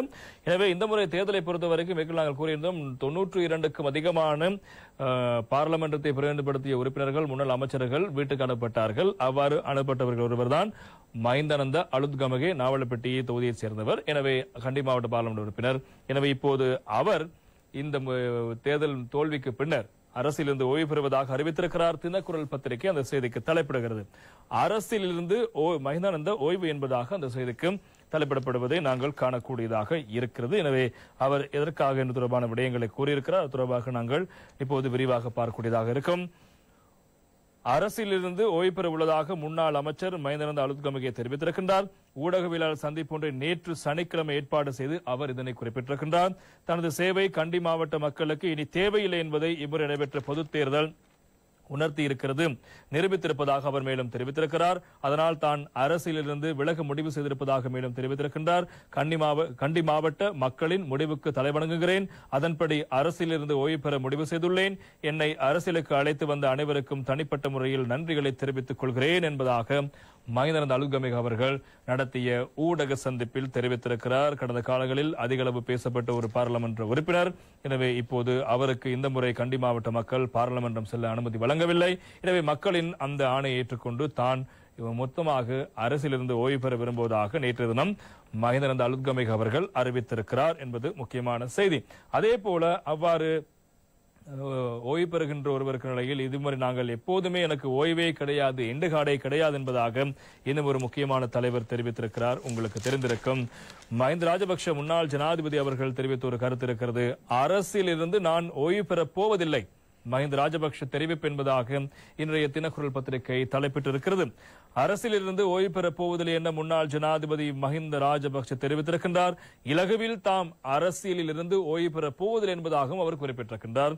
நடைபெற்று முடிந்த பொது தேர்தலில் தாங்கள் எதிர்பார்த்த எண்ணிக்கையில் ஆசனங்கள் கிடைக்கப்பெற்றதாக அவர் தெரிவித்திருக்கிறார். தாங்கள் எதிர்பார்த்த அளவு ஆசனங்கள் கிடைக்கப்பெற்றிருப்பதாக அவர் தெரிவித்திருக்கின்றார். மேலும் இந்த அரசாங்கம் சிறந்த முறையில் ஆட்சி செய்யும் என எதிர்பார்ப்பதாக குறிப்பிட்டிருக்கின்றார். புதியவர்களுக்கு சந்தர்ப்பம் வழங்கப்பட வேண்டும் எனவும் மக்கள் அவர்களை தேர்வு செய்திருக்கிறார்கள் எனவும் மக்களின் ஆணையை மதிப்பதாகவும் மஹிந்த ராஜபக்ஷ குறிப்பிட்டிருக்கின்றார். தேசிய மக்கள் சக்தி ஆட்சியில் நாடு முன்னேறவும் இடமுண்டு, வீழ்ச்சி அடையவும் இடமுண்டு என்று அவர் குறிப்பிட்டிருக்கின்றார். தேர்தலில் பின்னடைவை சந்தித்த காரணிகளை கண்டறிந்தும் அதற்கு தீர்வு வழங்கப்படும் என அவர் தெரிவித்திருக்கின்றார். அரசியல் ரீதியாக பழிவாங்கல் இடம்பெறாது என தான் கருதுவதாக அவர் குறிப்பிட்டிருக்கின்றார். மேலும் எந்த காரணத்திற்காகவும் போராட்டத்தை விட்டு விலகப் போவதில்லை என்பதாகவும் தெரிவித்திருக்கின்றார். ரணில் விக்ரமசிங்க தரப்புக்கு ஏற்பட்ட இந்த நிலைமை குறித்து தான் கவலை அடைவதாகவும் மஹிந்த ராஜபக்ஷ குறிப்பிடுகிறார். ஊடகங்கள் எழுப்பிய கேள்விக்கு பதிலளித்த போதே அவர் இந்த விடயங்களை குறிப்பிட்டிருக்கிறார். எனவே இலகுவில் தாம் அரசியலிருந்து ஓய்வு பெறப் போவதில்லை என்பதாக முன்னாள் ஜனாதிபதி மஹிந்த ராஜபக்ஷ அவர்கள் தெரிவித்த கருத்து முக்கியமான செய்தியாக இடம்பெடுத்திருப்பதை நாங்கள் காணலாம். இதே போல சஜித் பிரேமதாச முன்னாள் எதிர்க்கட்சி தலைவர், ஐக்கிய மக்கள் சக்தியினுடைய தலைவர், புதிய அரசாங்கத்துக்கு தன்னுடைய வாழ்த்துக்களை தெரிவித்திருக்கிறார். தூரமான செய்தியும் இன்று தினம் வீரகேசரி பத்திரிகையினுடைய முக்கியமான செய்தியாக இடம்பெடுத்திருப்பதை நாங்கள் காணக்கூடியதாக இருக்கிறது. வீரகேசரியில் அவர் தெரிவித்த செய்தி இவ்வாறு இருக்கிறது. தேசிய மக்கள் சக்திக்கு சஜித் பிரேமதாச வாழ்த்து என்பதாக அந்த செய்திக்கு தலைப்பிடப்படுகிறது. ஜனாதிபதி அன்ருகுமார் திசாநாயக்க தலைமையிலான தேசிய மக்கள் சக்தி பெரும்பான்மை ஆசனங்களை பெற்று மாபெரும் வெற்றியீட்டியது தனக்கு வெற்றியதற்கு தனது மனமார்ந்த வாழ்த்துக்களை தெரிவித்துக் கொள்வதாக ஐக்கிய மக்கள் சக்தியின் தலைவர் சஜித் பிரேமதாச அறிக்கை ஒன்றை வெளியிட்டு இந்த விடயங்களை சுட்டிக்காட்டியிருப்பதாக அந்த செய்தியும் வெளியாகியிருப்பதை நாங்கள் காணக்கூடியதாக இருக்கிறது. இவ்வாறு இருக்க இந்த தினம் ஆஷு மாரசிங்க ஒரு கோரிக்கை ஒன்றை முன்வைத்திருக்கிறார். ஐக்கிய மக்கள் சக்திக்கு சஜித் தரப்புக்கு இந்த கோரிக்கை முன்வைக்கிறார். வீரகேசரி பத்திரிகை தலைப்பிடுகிறது. ஐக்கிய தேசிய கட்சியோடு மீண்டும் இணையுங்கள், மாரசிங்க சஜித்துக்கு பகிரங்க அழைப்பு என்பதாக அந்த செய்தி. சஜித் பிரேமதாஸ் தலைமையிலான ஐக்கிய மக்கள் சக்தியை மீண்டும் ஐக்கிய தேசிய கட்சியோடு இணைந்து கொள்ளுமாறும் பகிரங்கமாக அழைப்பு விடுப்பதாக அக்கட்சியின் உறுப்பினரான ஆஷு மாரசிங்க பகிரங்கமாக கோரிக்கை விடுத்திருக்கின்றார். கொழும்பில் நேற்று தினம் இடம்பெற்ற பொதுத் தேர்தல் முடிவுகள் சம்பந்தமான ஊடகங்களுக்கு கருத்துக்களை முன்வைக்கும் போதே அவர் இந்த விடயங்களை தெரிவித்திருக்க. எனவே நீங்கள் எங்களோடு இணைந்து கொள்ளுங்கள் என்பதாக ஆஷு மாரசிங்க குறிப்பிட்டார். அதே போல மலையகத்தை பொறுத்தவரைக்கும் மலையகத்தில் வெற்றி பெற்றிருக்கின்ற கட்சிகளுடைய உறுப்பினர்கள் தெரிவித்த கருத்துக்களும் முக்கியமாக இருப்பதை காணலாம். பழனி திகாம்பரம் எம்பி அவர்கள் தெரிவித்த கருத்தும் இன்றைய தினம் முக்கியமாக இடம்பெடுக்கிறது. நம்பிக்கை வைத்த மக்கள் வாக்களித்தமைக்கு நன்றி, தொழிலாளர் தேசிய சங்கத்தினுடைய தலைவர் பழனி திகாம்பரம் என்பதாக அந்த செய்திக்கு தலைப்பிடப்படுகிறது. தொழிலாளர் தேசிய சங்கத்தின் மீதும் தமிழ் முற்போக்கு கூட்டணியின் மீதும் நம்பிக்கை வைத்து வாக்களித்த நுவரெலியா மாவட்ட மக்களுக்கு நன்றியை தெரிவித்துக் கொள்வதாக தெரிவித்திருக்கின்றார். நாட்டில் புதிய அரசியல் கலாச்சாரம் உருவாகி இருக்கிறது, அதில் மலையக மக்களும் சங்கமித்துள்ளதை இந்த தேர்தலில் காணக்கூடியதாக இருக்கிறது. இருந்தும் எம் மீது நம்பிக்கை வைத்து 2 உறுப்பினர்கள் தெரிவாக மக்கள் வாக்களித்திருக்கிறார்கள். மேலும் ஒருவரை பெற்றுக்கொள்ள முடியாது போனமை துரதிர்ஷ்டமாகும். மக்களின் நம்பிக்கைக்கு ஏற்ப பார்லிமெண்டத்தில் அவர்கள் நலன் சார்ந்த விடயங்களுக்கு குரல் கொடுப்பதோடு மலையக மக்களுக்கான சேவையை முன்னெடுப்பு என்பதாகவும் அவர் தெரிவித்திருக்கிறார். அதே போல ராதாகிருஷ்ணன் எம்பி அவர்களும் ஒரு கருத்தை முன்வைக்கிறார். மக்களின் தீர்ப்புக்கு தலை வணங்குகிறேன், மலையக மக்கள் முன்னணி தலைவர் ராதாகிருஷ்ணன் என்பதாக அந்த செய்திக்கு தலைப்பிடப்படுகிறது. நாட்டில் பொதுவாக மக்களின் தீர்மானம் அரசியல் ரீதியில் பெரும் மாற்றத்தை ஏற்படுத்தி இருக்கிறது. அதற்கு மலையக மக்கள் மாத்திரம் விதிவிலக்கல்ல என்பதை தேர்தலில் எடுத்துக்காட்டியிருக்கிறார்கள். அதற்கமைய மக்களின் தீர்ப்பை மனப்பூர்வமாக ஏற்றுக்கொண்டு வாக்களித்த அனைவருக்கும் நன்றியை தெரிவித்துக் கொள்கிறேன் என மலையக மக்கள் முன்னணியின் தலைவர் வி ராதாகிருஷ்ணன் அவர்கள் தெரிவித்திருக்கிறார். அதே போல ஜீவன் தொண்டமான் அவர்களும் தொடர்பான விடயங்களை குறிப்பிட்டிருக்கின்றார். நுவரெலியா மாவட்ட மக்களுக்கு நன்றியை தெரிவித்துக் கொள்கிறேன், இதோகா பொதுச் செயலாளர் ஜீவன் என்பதாக அந்த செய்திக்கு தலைப்பிடப்படுகிறது. இலங்கை தொழிலாளர் காங்கிரஸ் சார்பில் ஐக்கிய தேசிய கட்சியின் யானை சின்னத்தில் போட்டியிட்ட என் மீது நம்பிக்கை வைத்து 46,438 விருப்பு வாக்களை வழங்கி மீண்டும் என்னை பாராளுமன்றத்துக்கு தேர்ந்தெடுத்த நுவரெலியா மாவட்ட மக்கள் அனைவருக்கும் நன்றியை தெரிவித்துக் கொள்வதாக பொதுச் செயலாளர் ஜீவன் தொண்டமான் தெரிவித்திருக்கின்றார். என்னால் முழுமையாக வேலை செய்ய வாய்ப்பு இல்லாவிட்டாலும் முடிந்த சேவைகளை நாங்கள் வழங்கினோம். இந்த வெற்றி எனது பணி, எனது அர்ப்பணிப்பு மற்றும் எனது மக்களின் நம்பிக்கைக்கு சான்றாகும். நம்மை நாமே மேம்படுத்தி அடுத்த கட்ட காலப்பகுதியில் அதனை செயல்படுத்துவது குறித்து சிந்திக்க வேண்டும் என்பதாகவும் அவர்கள் தெரிவித்த கருத்தும் முக்கியமாக இடம்பெடுத்திருப்பதை நாங்கள் காணக்கூடியதாக இருக்கிறது. அதே போல வஜ்ர அபேவர்தன கருத்தொன்றை முன்வைக்கிறார் ஐக்கிய தேசிய கட்சியினுடைய தவிசாளர். அவர் தெரிவித்த கருத்து இன்றைய தினம் வீரகேசரியின் 2ஆம் பாகத்தினுடைய பிரதான தலைப்புச் செய்தியாக இடம்பெடுத்திருப்பதை நாங்கள் காணலாம். வடக்கு மக்களின் நம்பிக்கையை வென்றமை பாராட்டுக்குரியது, ஐதேக தவிசாளர் வஜ்ர தெரிவிப்பு என்பதாக இன்றைய வீரகேசரி பத்திரிகை அதற்கு தலைப்பிடுகிறது. ஜனாதிபதி உள்ளிட்ட அரசாங்கம் மக்களுக்கு நிறைவேற்ற வேண்டிய பல எதிர்பார்ப்பு இருக்கின்றன. அதனை எவ்வாறு நிறைவேற்றும் என்பதை நாங்கள் பார்த்துக் கொண்டிருப்போம். என்றாலும் இத்தேர்தலில் தெற்கு அரசியல் கட்சி ஒன்று வடக்கின் நம்பிக்கையை வென்றுள்ளமை தொடர்பில் எமது பாராட்டுகளை தெரிவித்துக் கொள்கிறோம் என்று ஐக்கிய தேசிய கட்சியினுடைய தவிசாளர் வஜ்ர அபேவர்தன காலியில் அமைந்துள்ள ஐக்கிய தேசிய கட்சி காரியாலயத்தில் நேற்று முன்தினம் இடம்பெற்ற ஊடகவியலாளர் சந்திப்பில் இந்த விடயங்களை குறிப்பிட்டிருக்கிறார். இதே போல விஜயகலா மகேஸ்வரன் கருத்தொன்றை முன்வைக்கிறார். 20 பெண்கள் பாராளுமன்றத்துக்கு தெரிவானவை வரவேற்கத்தக்க விடயம். முன்னாள் கல்வி ராஜாங்க அமைச்சர் திருமதி விஜயகலா மகேஸ்வரன் என்பதாக இன்றைய வீரகேசரி பத்திரிகை தலைப்பிடுகிறது. பாராளுமன்றத்துக்கு 20 பெண் பிரதிநிதிகள் இம்முறை தெரிவு செய்யப்பட்டுள்ளமை வரவேற்கத்தக்க விடயமாகும். இத்தகைய பெண் பிரதிநிதித்துவம் மேலும் அதிகரிக்கப்பட வேண்டும் என்று முன்னாள் கல்வி ராஜாங்க அமைச்சர் திருமதி விஜயகலா மகேஸ்வரன் அவர் விடுத்துள்ள அறிக்கையில் இந்த விடயங்களை சுட்டிக்காட்டியிருப்பதாக இன்றைய வீரகேசரி பத்திரிகையிலும் அது தொடர்பான செய்திகள் முக்கியமாக இடம்பெற்றிருப்பதை நாங்கள் காணலாம். இதே போல ஸ்ரீதரன் எம்பி அவர்களும் கருத்தொன்றை முன்வைத்திருக்கிறார். அவர் தெரிவித்த கருத்து இன்றைய தினம் வீரகேசரி பத்திரிகையுடைய தினக்குரல் பத்திரிகையுடைய முக்கியமான செய்தியாக இருப்பதை காணலாம். அதே போல வீரகேசரி பத்திரிகையிலும் அவர் தெரிவித்த கருத்து முக்கியமான செய்தியாக இடம்பெற்றிருப்பதை நாங்கள் காணலாம். அவர் தெரிவித்த கருத்து குறிப்பாக தமிழரசு கட்சியை நீதிமன்றத்துக்கு கொண்டு சென்றவர்களுக்கு மக்கள் பாடம் புகற்றி இருக்கிறார்கள் என்பதாக அவர் தெரிவித்த கருத்தும் இன்றைய தினம் முக்கியமாக இடம்பெற்றிருப்பதை காணலாம். அவர் தெரிவித்ததை நாங்கள் பார்க்கலாம். இப்போது இன்றைய தினக்குரல் பத்திரிகை தலைப்பிடுகிறது, தமிழரசை நீதிமன்றில் நிறுத்தியதற்கு தமிழ் மக்கள் எமக்கு பாடம் கற்பித்திருக்கிறார்கள் என்பதாக அவர் கூறியிருக்கிறார். தமிழரசு கட்சியை நீதிமன்றத்தில் நிறுத்தியதற்கும் வழக்கு போட்டதற்கும் பிளவடைவதற்கும் ஒருவரை ஒருவர் தூற்றியதற்கும் பாராளுமன்ற தேர்தலில் எமக்கு பாடம் கற்பித்திருக்கிறார்கள். எனவே எமது தவறுகளை நாம் உணர்ந்து எம்மை திருத்திக் கொள்ள வேண்டும் என இலங்கை தமிழரசு கட்சியின் யாழ் கிளிநொச்சி தேர்தல் மாவட்டத்தில் போட்டியிட்ட வெற்றி பெற்ற சிவஞானம் சிதறன் தெரிவித்திருக்கிறார். நடந்து முடிந்த தேர்தலில் தமிழ் மக்களின் வாக்களிப்பு தொடர்பிலேயே அவர் இவ்வாறு கருத்துக்களை முன்வைத்திருக்கிறார். எனது வெற்றி தொடர்பில் என்னால் மகிழ்ச்சி அடைய முடியவில்லை. எமது கட்சி பெரும் பின்னடைவை இருக்கிறது, விழுந்து போயிருக்கிறது. உலக நாடுகளால் உற்று நோக்கப்பட்ட யாழ்ப்பாணத்தின் தமிழ் தேசியம் என்பது இத்தேர்தலில் கீழிறக்கப்பட்ட நிலையில் இது எல்லோருக்கும் மனவேதனையை கொடுத்த நிலையே இருக்கிறது. இந்த நிலைமையை மாற்றியமைக்க வேண்டும் என்றால் மக்களின் ஆணையை பயன்படுத்தி எல்லோரையும் எவரையும் வெளியில் விடாது நடத்துவது தொடர்பான விடயங்களை கட்டமைப்பை உருவாக்க தொடர்பான விடயங்கள் இப்போது கட்டாயப்படுத்தப்பட்டிருப்பதாக ஸ்ரீதரன் அவர்கள் தெரிவித்த கருத்திருப்பதை காணலாம். இதே போல இந்த விடயம் தொடர்பாக சுமந்திரன் அவர்கள் கருத்துக்களை முன்வைக்கின்ற போது மக்களால் நிராகரிக்கப்பட்ட நான் தேசிய படியூடாக பாராளுமன்றம் செல்ல மாட்டேன் என்பதாக அவர் தெரிவித்த கருத்தை இந்த தினம் தினகரன் பத்திரிகையில் வந்திருக்கு. தொடர்பாக நாங்கள் விரிவாக பார்க்கலாம் சிறிய விளம்பர இடைவேளையின் பின்னர். சனி டிடர்ஜென்ட் பவுடர் கிராம் 50 ரூபாய் 20.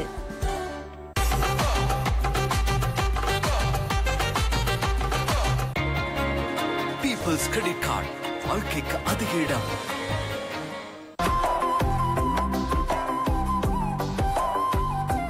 நாடு முழுவதும் உள்ள அனைவருக்கும் சேவை வழங்கிடும் ஒரே நண்பன் காகில்ஸ் ஃபுட் சிட்டி.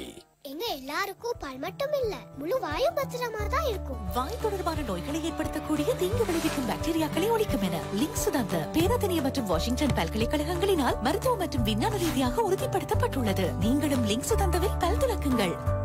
பத்திரமான வாய், பத்திரமான வாழ்க்கை. விலை உயர்ந்த காலங்களில் ஆடைகளின் புதிய தோற்றத்தை பாதுகாக்க அறிமுகமாகிறது கம்ஃபர்ட் 54 மில்லிலிட்டர் பேக் 3 சலவைகளுக்கு. இன்று உங்களுடையதை வாங்கவும். பெருங்குடல் என்பது மனிதனுடைய உடல் உறுப்புகளில் எந்த அளவுக்கு முக்கியமான ஒன்றாக இருக்கின்றது? பெருங்குடல்ல வரக்கூடிய புற்றுநோய் இந்த அறிகுறிகள் நேரடியாக ஏர்லியா கண்டுபிடிக்கப்பட முடியாது. வைத்தியர் நாடக்கூடிய அளவுக்கு அது இந்த சிம்டம்ஸ் இருக்காது. பெருங்குடல்ல புற்றுநோயாக இருக்கலாம். புற்றுநோய் தான் பிரதானமான விடயமாக இருக்குது. இவைகள் ஏற்படுவதற்கான காரணங்கள் என்ன? உணவு பழக்க வழக்கங்கள் இதில் போய் கவனமாக இருந்தீங்கன்னா நீங்க தப்பு. இன்று காலை 10:30.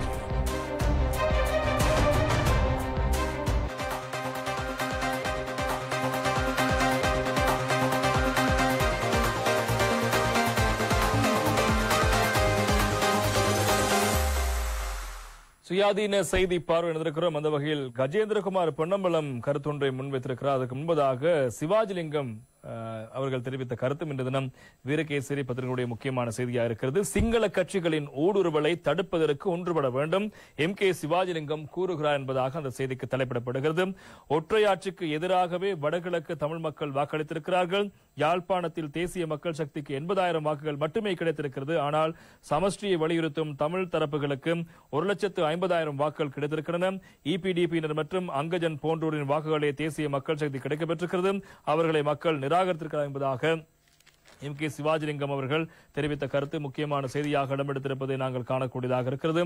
எனவே தமிழ் தேசிய கட்சியின் செயலாளர் MK சிவாஜிலிங்கம் வடமராட்சி ஊடகத்தில் நடத்திய ஊடக சந்திப்பில் இந்த விடயங்களை சுட்டிக்காட்டியிருக்கிறார். எனவே நடைபெற்ற பொதுத் தேர்தல் முடிவுகள் முழு நாட்டுக்கும் தமிழக மக்களுக்கும் பல செய்திகளை கூறியிருக்கிறது. தமிழ் மக்கள் வழங்கிய தீர்ப்பை ஏற்றுக்கொள்கிறோம்.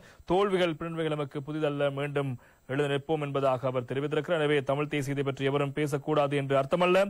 தமிழ் தேசியம் தொடர்பில் அறிவுரை கூறும் யோக்கிய அர்ச்சுனாவுக்கு இல்லை. மக்களின் தீர்ப்பின் அடிப்படையில் பாராளுமன்ற உறுப்பினராக செயற்படுங்கள். நிதி நெருக்கடி தொடர்பில் பத்திரிகை செய்தி மூலம் அறிந்து கொண்ட உள்ளூர் மற்றும் புலம்பெயர் வாழ் தமிழர்கள் தங்களால் முடிந்த அளவு நிதி உதவிகளை செய்திருந்தார்கள் என்பதாக அவர் கூறுகிறார். எனவே அங்கே டக்ளஸ் தேவானந்தா மற்றும் அங்கஜனுடைய அந்த வாக்குகள் சென்றதை தவிர தமிழ் தேசியத்தை வலியுறுத்தும் கட்சிகளின் வாக்குகள் அப்படியே யாழ்ப்பாணத்தில் இருக்கிறது என்பதாகத்தான் அவர் கூறியிருக்கிறார். அதே போல கஜேந்திரகுமார் பொன்னமலம் அவர்களும் கருத்தொன்றை முன்வைத்திருக்கிறார். அவர் தெரிவித்த கருத்து இன்று தினம் வீரகேசரி பத்திரிகையுடைய முக்கியமான செய்தியாக இடம்பெடுத்திருப்பதை நாங்கள் காணக்கூடியதாக இருக்கிறது. நல்லாட்சி கால அரசியலமைப்பு வரைவை எம்மால் ஏற்றுக்கொள்ள முடியாது. தமிழ் மக்கள் தேசியத்தை கைவிட்டு விட்டார்கள் என்ற கருத்தை ஏற்கோம் என்கிறார் கஜேந்திரகுமார் என்பதாக தலைப்பிடப்படுகிறது. நல்லாட்சி காலத்தில் முன்னெடுக்கப்பட்ட அரசியல் வரைவு எங்களுக்கு ஏற்றதல்ல, அதனை ஏற்க மாட்டோம். அது எமது மக்கள் ஆணைக்கு விரோதமானது. தமிழ் மக்கள் தமிழ் தேசியத்தை கைவிட்டார் என்று கூறுவதை நாங்கள் நிராகரிக்கின்றோம் என்று தமிழ் தேசிய மக்கள் முன்னணியின் தலைவரும் பாராளுமன்ற உறுப்பினருமான கஜேந்திரகுமார் பொன்னம்பலம் யாழ்ப்பாணத்தில் உள்ள கட்சி அலுவலகத்தில் நேற்று சனிக்கிழமை மாலை இடம்பெற்ற ஊடக சந்திப்பில் இந்த விடயங்களை சுட்டிக்காட்டியிருக்கிறார். தமிழ் மக்கள் தமிழ் தேசியத்தை கைவிட்டு விட்டார்கள் என்று கூறுவதை நாங்கள் நிராகரிக்கின்றோம். சில பின்னடைவு ஏற்படுவதை ஏற்றுக்கொள்கின்றோம். அதனை சரி செய்வோம். தேசிய மக்கள் சக்தி அரசாங்கம் முன்னெடுக்கின்ற விடயங்கள் எங்களுக்கு ஏற்றதல்ல. அது மாத்திரமின்றி தற்போது புதிய அரசியலமைப்பாக நல்லாட்சி காலத்தில் முன்னெடுக்கப்பட்ட அரசியல் வரைவை தற்போது கொண்டு வருவதாக அரசாங்கம் கூறுகிறது. அதை நாங்கள் எதிர்ப்போம். அது மக்களின் ஆணைக்கு முரணானது என்ற பலமான செய்தியை கொடுப்பதன் ஊடாக அவர்கள் சரியான வரைவை தயாரிப்பதற்கு வரைவை கொண்டு வருவதற்கு எங்களுடைய ஒத்துழைப்புகளை கொடுக்க உள்ளோம் என்பதாகவும் அதற்கு தமிழரசு கட்சியாக இருக்கலாம், ஏனைய தமிழ் கட்சிகளாக இருக்கலாம், பார்லிமெண்டத்துக்கு வெளியே இருக்கலாம், சிவில் சமூகமாக இருக்கலாம், நாங்கள் அனைவரும் ஒன்றிணைந்து அந்த விடயங்களை முன்கொண்டு செல்ல தயாராக இருக்கிறோம் என்பதாகவும் கஜேந்திரகுமார் பொன்னம்பலம் தெரிவித்திருக்கிறார். அதே போல டில்வின் சில்வா தெரிவித்த கருத்து இன்று தினம் தினகரன் பத்திரிகையுடைய பிரதான தலைப்புச் செய்தியாக இடம்பெற்றிருக்கிறது.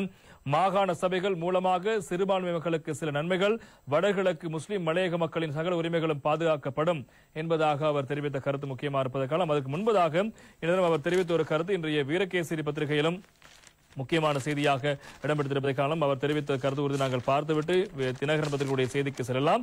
அந்த அடிப்படையில் இந்த தினம் அவர் தெரிவித்த கருத்து சர்வஜன வாக்கெடுப்புடன் புதிய அரசியலமைப்பு நிறைவேற்றப்படும். ஜேவிபி பொதுச் செயலாளர் டில்வின் சில்வா உறுதி என்பதாக இன்றைய வீரகேசரி பத்திரிகை தலைப்பெற்றிருப்பதை பார்க்கலாம். மக்கள் விடுதலை முன்னணியின் தலைமையில் தேசிய மக்கள் சக்தி அரசாங்கம் சர்வஜன வாக்கெடுப்போடு இலங்கையின் புதிய அரசியலமைப்பை நிறைவேற்றும். தேர்தல் விஞ்ஞாபனத்தில் வழங்கப்பட்டுள்ள உறுதிமொழிகள் நிறைவேற்றப்படும் என்று ஜேவிபியின் பொதுச் செயலாளர் டில்வின் சில்வா தெரிவித்திருக்கின்றார். குறிப்பாக ஜனாதிபதி தேர்தலுக்கு முன்னர் முன்வைக்கப்பட்ட தேர்தல் விஞ்ஞாபனத்தில் புதிய அரசியலமைப்பு, ஜனநாயகத்தை வலுப்படுத்தல், நாட்டு மக்களின் உரிமைகள் சார்ந்த விடயங்கள் மற்றும் நிறைவேற்று அதிகாரம் கொண்ட ஜனாதிபதி முறைமை ஒழித்தல் போன்ற வாக்குறுதிகள் அளிக்கப்பட்டிருந்தன.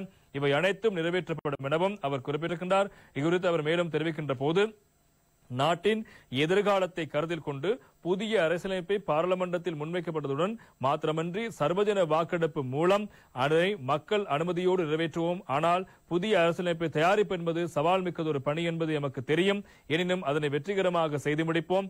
அதே போன்று தேசிய மக்கள் சக்தியின் தேர்தல் விஞ்ஞாபனத்தை நடைமுறைப்படுத்துவதில் உறுதியாக இருக்கிறோம். கடந்த கால அனுபவத்தின் அடிப்படையில் 3 பெரும்பான்மையை எவ்வாறு பயன்படுத்துவது என்பதில் தேசிய மக்கள் சக்தி அரசாங்கம் எச்சரிக்கையுடன் இருக்கும் என்பதும் அவர் தெரிவித்த கருத்தாக இன்று தினம் பத்திரிகையுடைய முக்கியமான செய்தியாக இருப்பதை காணலாம். அதே போல சகல இன மக்களும் வாழக்கூடிய வகையிலான தீர்வும், அதே போல எல்லோருக்குமான சகல உரிமைகளும் பாதுகாக்கப்பட்டு புதிய அரசாங்கம் நிர்வாகத்தை கொண்டு செல்லும் என்பதாக அவர் தெரிவித்த கருத்தும் இருக்கு. அதே போல இன்னும் ஒரு தகவலும் முக்கியமாக இருப்பதை காணலாம். இன்று தினம் வீரகேசரி பத்திரிகையில் பிரதம நீதியரசராகும் முர்து பெர்னாண்டோ விடைபெறுகிறார் ஜெயசூரிய என்பதாக அந்த செய்திக்கு இன்று தினம் வீரகேசரி பத்திரிகை தலைப்பெற்றிருப்பதை காணலாம். இலங்கையின் 48வது பிரதம நீதியரசராக உயர்நீதிமன்ற நீதியரசர் ஜனாபி சட்டத்தரணி இப்போது பதவியேற்கப் போவதாக அந்த செய்திகளும் இடம்பெடுத்திருப்பதை நாங்கள் காணக்கூடியதாக இருக்கு. எனவே புதிய பிரதம நீதியரசராக பதவியேற்கப் போகின்ற விடயங்கள் தொடர்பாக அந்த செய்தி பிரதானமாக இடம்பெடுத்திருப்பதை காண முர்து பெர்னாண்டோவை நியமிக்க தீர்மானிக்கப்பட்டிருக்கிறது. தொடர்பில் ஜனாதிபதி முன்வைத்த பரிந்துரைக்கு அரசியலமைப்பு பேரவை